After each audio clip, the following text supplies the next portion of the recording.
Drama के starting में हम एक चांग वोंग ह्वान नाम के शेफ को देखते हैं। ये ब्लू हाउस का सबसे कम उम्र का सबसे बेहतरीन शेफ है। हम देख पाते हैं ये एक प्ले बॉय है, साथ ही काफ़ी आलसी भी है, जिस कारण इसने अपने होटल के किचन के खराब सीसीटीवी को अभी तक ठीक नहीं करवाया। एक चाइनीज एम्बेसडर जिसे फिश काफ़ी पसंद थी, पर उसकी बोन से इसे एलर्जी थी। वो वोंग के हाथ का खाना टेस्ट करने आता है।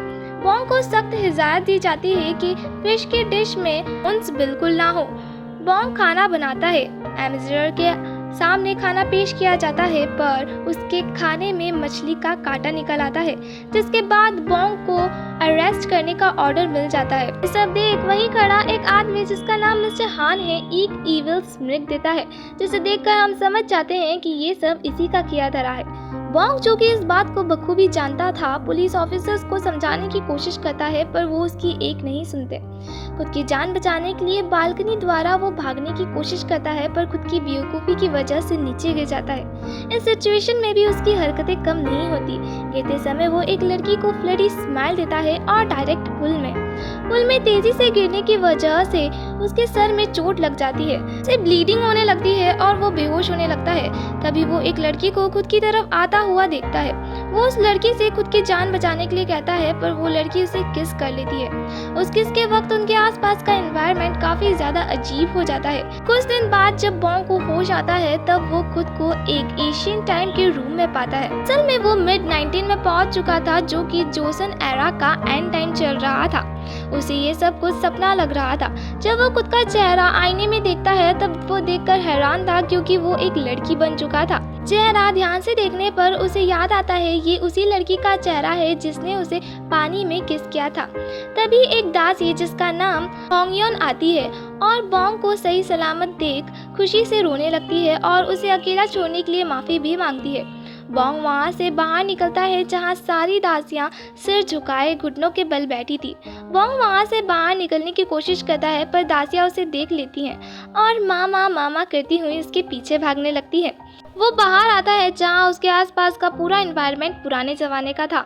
कोर्ट लेडी चोई उसकी परेशानी का कारण पूछती है, पर वोंग को तो कुछ समझ आ ही नहीं रहा था।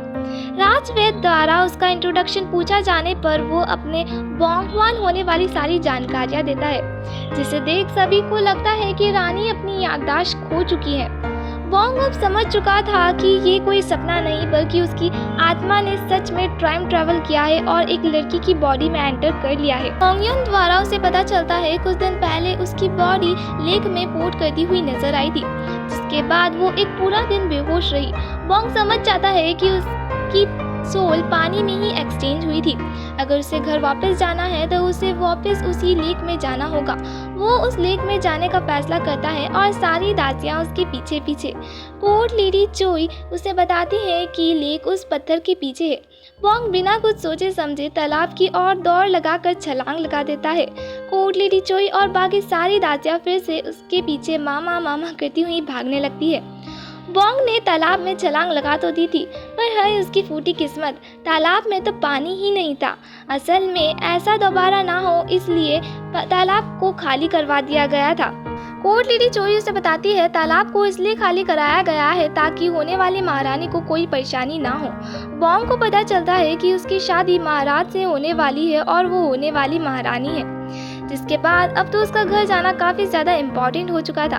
तभी उसके दिमाग की बत्ती जलती है और वो सभी से कहती है कि ये उनकी होने वाली महारानी का आदेश है कि इस तालाब को अभी की अभी फिल किया जाए, पर कोर्ट लेडी चोई उसे साफ मना कर देती है। मिट्टी में लथपथ आते समय उसकी मुलाकात राजा से हो जाती है, किंग जॉल जोंग। बात कही जाए किंग जॉन की, तो महान शासकों में से एक तो इनका नाम बिल्कुल नहीं आता। इतिहास में इनका वर्णन एक पपेट और बेवकूफ राजा की तरह किया गया है। वोंग, जो कि फ्यूचर से आया था, वो पुराने ज़माने के राजा महाराजाओं के बारे में बखूबी जानता था। उसके नॉलेज के अनुसार ये न सिर्फ एक बेवकूफ बल्कि एक नंबर का ठरकी और शराबी भी था। क्वीन को देखकर किंग जॉन्ग को कोई खास खुशी नहीं हुई थी। ऐसा लग ही नहीं रहा था उन्हें क्वीन से कोई लगाव है। वो तो अपनी एडल्ट बुक पढ़ने में लगे थे। बोंग उनसे लेक में पानी भरवाने के लिए कहता है, पर वो उसे ये कहकर कर देते हैं कि ये ग्रैंड क्वीन डॉजर का आदेश है और वो उनके आदेश के खिलाफ नहीं जा सकते। ये सुनकर बोंग जोंग की किताब देखने लगता है, पर वो उसे किताब देखने नहीं देते। इसी बीच इन दोनों में थोड़ी सी खींचातानी होती है और बुक पानी में गिर जाती है। किंग वहाँ से चला जाता है। ये सारा सीन एक दासी छुपके देख रही थी। सीन चेंज होता है, हमें ग्रैंड क्वीन डॉजर को दिखाया जाता है, जो अपनी ब्यूटी को लेके काफ़ी ज़्यादा सिक्योर थी। उन्हें और उनके भाई ज्वागविन को राजवैद्य द्वारा पता चलता है कि क्वीन अपनी याददाश्त खो चुकी है। ज्वागविन राजवैद्य को उनका ट्रीटमेंट जल्दी करने के लिए कहता है, बिना किसी को पता चले। ग्रैंड क्वीन डॉजर और ज्वागविन की बातों से हमें पता चलता है कि किंग के लिए एक कॉन्क्यूबाइन भी रखी जा रही है, जिसका नाम जो हुआ जिन है। अब हमें क्वीन डॉजर को दिखाया जाता है, जो कि तंत्र मंत्र जानती थी, और लीक वाले इंसिडेंट के वक्त भी इन्होंने एक तालिस्मा प्लान किया था। तो हो सकता है कि इसी के इम्पैक्ट की वजह से बोंगवान और क्वीन की सोल एक्सचेंज हुई हो। जो दासी किंग और क्वीन की बातें छुप के सुन रही थी, वो क्वीन डॉजर को क्वीन के याददाश्त जाने वाली बात बता देती है। रॉयल कॉन्फ्रेंस के दौरान किंग काफ़ी सारी बेवकूफ़ी वाली बातें करता है, जिससे कोर्ट में प्रेजेंट मिनिस्टर उसका काफ़ी ज़्यादा मजाक उड़ाते हैं। हमें यहाँ पता चलता है कि किंग जॉन तो सिर्फ नाम का राजा है। ग्रैंड क्वीन डॉजर, जो कि रनिंग किंगडम की सुप्रीम पावर होती है, उन्हीं के हाथ में किंग जॉन का सारा कंट्रोल होता है। एक तरह से किंगडम के सारे फैसले वही लेती थी, और ये बात सभी जानते भी थे। रॉयल कॉन्फ्रेंस में किंग की शादी का मुद्दा उठाया जाता है, जिसमें 2 एडिशनल एजेंडे निकल के बाहर आते हैं। पहला, लेक वाले इंसिडेंट के बाद फ्यूचर क्वीन की याददाश्त जा चुकी है, और दूसरा, फ्यूचर क्वीन को आखिर लेक में धक्का दिया किसने, आखिर कल्प्रिट है कौन। इस वक्त कोर्ट में 2 ग्रुप मौजूद थे। फर्स्ट, किम क्लैन, जो कि फ्यूचर क्वीन के सपोर्ट में थे, क्योंकि क्वीन इन्हीं के क्लैन से बिलोंग करती थी और ये उसको सपोर्ट करके खुद को पावर में रखना चाहते थे। ग्रैंड क्वीन डॉजर भी इन्हीं के क्लैन से बिलोंग करती है। पंचिंग क्लैन, जो कि फ्यूचर क्वीन के अगेंस्ट में होते हैं। इनका मानना था कि क्वीन की मानसिक हालत अभी ठीक नहीं है, जिस कारण शादी को पोस्टपोन कर देना चाहिए। सिलेक्टेड कॉन्क्यूबाइन इन्हीं के क्लैन से बिलोंग करती है, इसलिए ये सिलेक्टेड कॉन्क्यूबाइन जो हुआन जिन को सपोर्ट करते हैं। क्वीन डॉजर भी इन्हीं के क्लैन से बिलोंग करती है। किम क्लैन के मिनिस्टर लेक इंसिडेंट के लिए रॉयल कॉन्क्यूबाइन हुआ जिन को आरोपी घोषित करते हैं। उनकी इन्वेस्टिगेशन के अनुसार हुआ जिन उस लेक इंसिडेंट के वक्त वहीं मौजूद थी, तो हो सकता है क्वीन बनने के लालच में उसी ने क्वीन को लेक में धक्का दिया हो। इस बात पर राजा जोर से हंसते हैं और कहते हैं कि किम क्लैन की ये इन्वेस्टिगेशन बेबुनियाद है, क्योंकि उस रात हुआ जिन उनके साथ थी। तो आखिर एक इंसान एक वक्त पर 2 जगह कैसे मौजूद हो सकता है? ये डिस्कशन चलता रहता है। इसी बीच मैरिज डेट फिक्स हो जाती है, तो ये बाजी तो किम क्लैन की ही होती है। जब इस बात का पता बोंग यानी मिस्टर क्वीन को पता चलता है कि उसकी शादी राजा के साथ कल है, तब वो काफ़ी ज़्यादा टेंशन में आ जाता है। अब तो घर जाना उसके लिए काफ़ी ज़्यादा इम्पोर्टेंट हो गया था। फिर अपना दिमाग लगाने पे उसे लगता है कि ये उसी के लिए अच्छा होगा, क्योंकि पावर में आने के बाद वो लेक में पानी भरवा सकता है। एंड फाइनली इन दोनों की शादी हो जाती है। ऐलान होता है किम क्लैन की किम सो यन अब जॉसन की क्वीन बन चुकी है।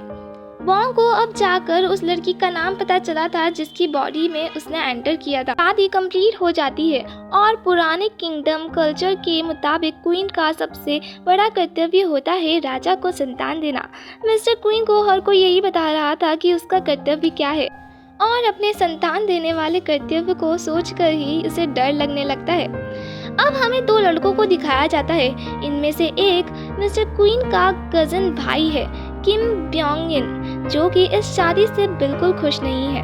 ब्योंगिन जागविन का एडॉप्टेड बेटा है। मिस्टर क्वीन जानता था कि किंग एक नंबर का पियक्कड़ आदमी है, इसलिए वो उसे दारू पिला कर सुला देता है। किंग जॉन को रात में एक नाइटमेयर आता है, जिसमें उसके सामने उसकी फैमिली को तलवार से मार दिया गया था।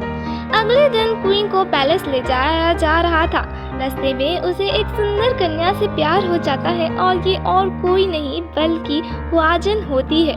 मिस्टर क्वीन उसे अपने बॉन्गवान स्टाइल में इम्प्रेस करने की कोशिश करते हैं, पर वो तो उसे अपना रफ राइवल समझ रही होती है, इसलिए उसे के हर सवाल का जवाब वो टेढ़ा ही देती है। होंगयून उसे बताती है कि महल में अफवाह है कि ह्वाजन ने ही आपको लेक में धक्का दिया था, यह आपके लिए खतरनाक हो सकती है। तभी वहाँ किंग आ जाते हैं और ह्वाजन और किंग को देखकर समझ आ जाता है कि ये एक दूसरे को पसंद करते हैं। वोंग सोचता है कि उसे किंग की बॉडी में जाना चाहिए थे, ना कि क्वीन की। अब वो पैलेस पहुंचती है जहां क्वीन डॉजर और ग्रैंड क्वीन डॉजर एक साथ बैठी थी। मिस्टर क्वीन को समझ नहीं आ रहा था कौन सी क्वीन डॉजर है और कौन सी ग्रैंड क्वीन डॉजर। वो ग्रैंड क्वीन डॉजर की ब्यूटी देख उन्हें क्वीन डॉजर समझ लेती है और क्वीन डॉजर को ग्रैंड क्वीन डॉजर समझ पहले ग्रीट करती है। ये देख सभी हैरान थे। सभी को हैरान देख वो समझ जाता है कि उससे गलती हो गई है। वो अपनी बात को पलटते हुए ग्रैंड क्वीन डॉजर की ब्यूटी की तारीफें करने लगता है। ग्रैंड क्वीन डॉजर क्वीन की बातों से इम्प्रेस हो जाती है। मिस्टर क्वीन रॉयल कॉन्फ्रेंस में किम क्लैन का सपोर्ट करते हुए न्यू एराक का कमांडर अपने पिताजी को बना देता है और ये पंचन क्लैन के लिए दूसरी हार थी। मिस्टर क्वीन ने ह्वाजन को रॉयल कॉन्क्यूबाइन की पदवी भी दे दी। मिस्टर क्वीन जान चुका था कि ह्वाजन उसके लिए खतरनाक हो सकती है। हम ग्रैंड क्वीन डॉजर और ज्वाग्विन को देखते हैं जो कि लेक इंसिडेंट के लिए ह्वाजन को दोषी ठहराने वाले थे ताकि वो पंचन क्लैन को और भी ज्यादा कमजोर कर सके। अब हम कुछ नकाबपोश आदमियों को देखते हैं जो कि काफी अच्छे फाइटर भी थे। एंड गेस व्हाट, ये थे हमारे राजा। यहाँ हमें एक सरप्राइज मिलता है कि राजा जो खुद को बेवकूफ दिखाते हैं वो असल में एक वॉरियर हैं, जिनके दो स्ट्रॉन्ग सपोर्टर्स हैं। फर्स्ट प्रिंस योंगप्योल और ब्योंगयान हॉन। दोनों ही उनके साथ मिलकर किंगडम में हो रहे करप्शन का पता लगाते हैं। किंग जॉन ने अपनी पहचान सभी से लुप्त कर रखी थी ताकि किसी को भी उस पर शक ना हो। असल में किंग जॉन की फैमिली को देशद्रोही का टाइटल मिला होता है और किम क्लैन द्वारा उन्हें मार दिया गया होता है। उसने अपनी छवि एक बेवकूफ इंसान की बना रखी थी, इसलिए ग्रैंड क्वीन डॉजर ने उसे किंग बना दिया। किंग जॉन एक लेयर की तलाश में रहता है जिसमें सभी मिनिस्टर्स के काले चिट्ठे लिखे थे। वो इस लेयर की तलाश में कई बार रात के अंधेरे में हाई सिक्योरिटी वाले पैलेस में छापा मारता है। मिस्टर क्वीन की हरकतें काफ़ी ज़्यादा अजीब थी। कोर्ट लेडी चोई उनकी क्वींस के बिहेवियर वाली क्लासेस लेना शुरू करती है, पर एक क्लास में भी वो सही से पेश नहीं आ रहे थे। तभी अचानक से उसके सीने में दर्द होने लगता है और उसे सोयन की कुछ यादें आती हैं, जहां उसे पता चलता है कि किंग जॉन उससे नफरत करते हैं और ह्वाजन से प्यार करते हैं। ये फैक्ट जानने के बाद तो उसकी खुशी का ठिकाना नहीं रहता, क्योंकि उसकी नज़रों में किंग की छवि एक ठरकी इंसान की थी। अब वो खुद को सेफ समझ रहा था।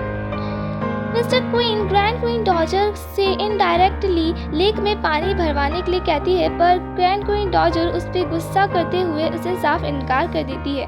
अब हम क्वीन डॉजर को देखते हैं जो कि ह्वाजन को अपने साइड मिलाने की कोशिश कर रही थी, पर ह्वाजन उन्हें ये कहते हुए इनकार कर देती है कि वो यहाँ किंग की हेल्प करने आई है, ना कि किसी को नुकसान पहुँचाने। पर क्वीन डॉजर उसे भड़काने में कोई कसर नहीं छोड़ती और ह्वाजन पर उनकी बातों का असर भी होता है। वो काफ़ी ज़्यादा परेशान थी। कि दासी ओवियल उससे कहती है, क्वीन आप पर झूठा इल्ज़ाम लगा रही है जो गुनाह आपने किया ही नहीं, बस अनफॉर्चुनेटली लेक इंसिडेंट के वक्त आप वहाँ मौजूद थी। दिन भर बोर होने के बाद रात को थोड़ा मजा करने के लिए क्वीन लड़कों के भेष में बॉर्डर जाने का डिसाइड करती। जाने से पहले होंगयून उसे बताती है कि 11 से 1 के बीच में 12 बाल बैल बजेगी, जिसके बाद महल के दरवाजे बंद कर दिए जाएंगे। उससे पहले आपको पैलेस वापस आना होगा। वो बॉर्डर चली जाती है जहाँ वो काफ़ी ज़्यादा शराब पी लेती है, जिसके बाद वो एक ऐसे रूम में पहुंच जाती है जहां प्राइवेट मीटिंग चल रही थी और ये मीटिंग किंग जॉन और उसके सपोर्टर्स की थी। सभी 1 मिनट तक एक दूसरे को देखते रहते हैं, जिसके बाद मिस्टर क्वीन रॉन्ग नंबर बोलकर वहां से चला जाता है। असल में उसे बैल की आवाज़ आ गई थी, इसलिए वो पैलेस की ओर जा रहा है। प्रिंस योंगप्योल को लगता है कि सो यंग उनकी इन्वेस्टिगेशन कर रही थी, जिस कारण किंग जॉन फैसला करते हैं मिस्टर क्वीन को जान से मारने का। And guess what, mister queen को तो घंटा पता नहीं होता कि वो आखिर बात क्या कर रहे थे। इनफैक्ट उसे तो ना ही पॉलिटिक्स से कोई मतलब था और ना ही राजा से। इसलिए जब किंग अपना चेहरा छुपाए उसे पर अटैक करने आता है तब मिस्टर क्वीन उससे काफ़ी इनरेलेवेंट बात करता है। किंग जॉन उसकी बात सुन कंफ्यूज हो जाता है।